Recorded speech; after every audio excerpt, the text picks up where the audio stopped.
हे WhatsApp guys, स्वागत है आप सभी का। मैं संकेत, आपका छोटा भाई। आपसे रिक्वेस्ट करता हूँ कि इस वीडियो को पूरा एंड तक देखना, बहुत मजा आएगा, सही बता रहा हूँ।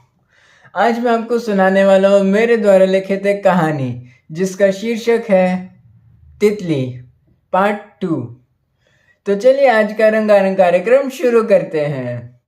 तितली ने मानव को कह रखा था कि उसके माता पिता को ना बताए कि वो रोहन से मिलने जाती है।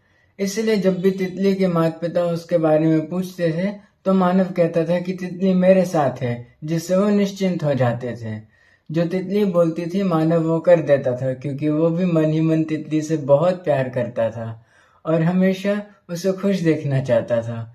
पर तितली उसे सिर्फ दोस्त मानती थी और वो कभी उसको प्रपोज करने की हिम्मत नहीं जुटा पाया। दूसरी तरफ तितली और रोहन की प्रेम कहानी बड़ी तेजी से आगे बढ़ रही थी। रोहन को भी तितली के साथ वक्त बिताने में मजा आता था। ये सब चलते हुए एक हफ्ता हो गया और रोहन चलने लगा तो तितली उसको अपना गांव और जंगल दिखाने ले जाने लगी। 10 दिन में रोहन और तितली आसपास के जंगलों में एक गुफा में गए। अचानक से मौसम बदल गया, तेज आंधी तूफान और बारिश होने लगी। तितली के माता पिता ने मानव के पिता को फोन करके तितली को घर भेजने को कहा। तो ये जान के वो बहुत हैरान हुए कि तितली वहां थी ही नहीं। उन्होंने कहा, वो मानव कहता था कि तितली उसके साथ है, मानव अपने घर पे है तो तितली भी वही होनी चाहिए। मानव के पिता ने उससे बुलाकर पूछा तो मजबूरन मानव को सच बताना पड़ा। तितली के माता पिता ये जानकर बड़े हैरान हुए, क्योंकि मानव से उन्हें ये उम्मीद नहीं थी। फिर तितली के माँ बाप और मानव जल्दी से अस्पताल पहुंचे तो पता चला वहां अलग भसड़ मची हुई थी। रोहन ने दोस्तों को कॉल करके बताया कि जिस गुफा को देखने वो गए थे उसका मुहाना बंद हो गया है और तितली के साथ वो वहीं फंसा हुआ है। उसने मदद मांगी तो दोस्तों ने बचाव दल को कॉल किया और उनके आने का इंतजार करने लगे। बड़ी देर बाद बचाव दल वहां पहुंचा और जब तक वो जाकर गुफा में पहुंचे तब तक रात हो चुकी थी। रोहन और तितली ठंडी गीली मिट्टी की गुफा में फंसे हुए थे, भीगे हुए थे और उनको ठंड भी लग रही थी।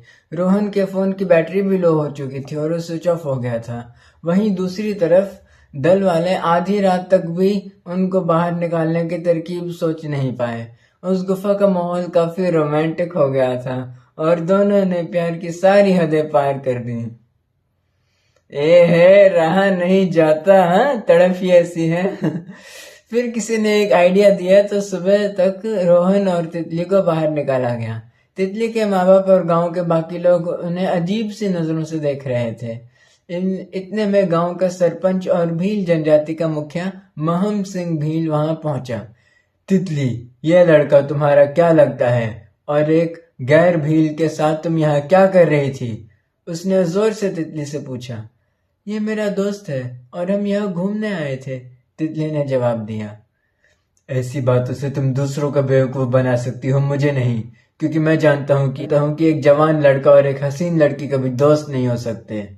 फिलहाल सब अपने घर जाओ, कल सुबह चौपाल में आना, इनकी दोस्ती की गहराई नापनी है।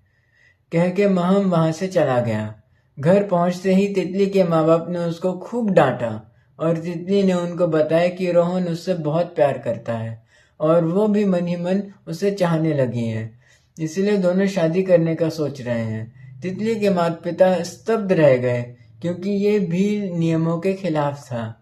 एक भील सिर्फ दूसरे भील से ही शादी कर सकता है और इस हालत में दोनों को सजा हो सकती है। क्या महम इस रिश्ते को मंजूरी देगा या सजा? क्या रोहन और तितली की शादी होगी? मानव का क्या होगा? जानने के लिए देखिए पार्ट 3। आज का शाउट आउट जाता है विक्की बाली भैया को। Thank you very much. मेरे इस वीडियो को लाइक, कमेंट और शेयर करें। अगर अभी तक आपने मेरे चैनल को सब्सक्राइब नहीं किया तो अभी करना और बेल आइकन भी दबा कर जाना। मेरे चैनल नेम पे क्लिक करके मेरे बाकी वीडियोस भी देखना। अच्छा तो हम चलते हैं, मगर हम है राही प्यार के, फिर मिलेंगे चलते चलते। जय हिंद, वंदे मातरम, भारत माता की जय हो।